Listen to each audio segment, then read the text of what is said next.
अकोल्यात ईदच्या जुलूसमध्ये औरंगजेब संघटनेकडून दहशतवाद्यांचं आणि परकीय आक्रमकांचं पोस्टर झळकावण्यात आलं। यावरून भाजपचे प्रदेश प्रवक्ते शिवराय कुलकर्णी यांनी महाविकास आघाडीवर टीका केली आहे। अशा मानसिकतेचं महाविकास आघाडी समर्थन करणार का असा सवाल त्यांनी उपस्थित केला। यांनी मौन बाळगलं।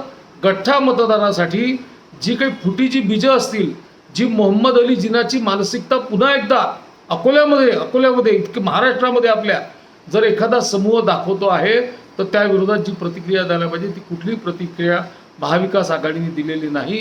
उलट त्या सगळ्यांना त्यावर मौन ठेवून त्याचं समर्थन करण्याची भूमिका ही महाविकास आघाडीने स्वीकारलेली आहे। आमची मागणी आहे, आम्ही सरकारकडे मागणी केलेली आहे भारतीय जनता पार्टी म्हणून की ही जी औरंगजेबी संघटना आहे, ज्यांनी या देशावर ज्यांनी गुलामीत ठेवलं, त्यांना जर पूर्वज म्हणून इथे मान मिळत असेल, नाचवल्या जात असेल तर ही बाब चिंताजनक आहे, ही भयावह आहे। याची चौकशी झाली पाहिजे, याचा तपास झाला पाहिजे, जे दोषी असतील त्यांच्यावर कारवाई झाली पाहिजे।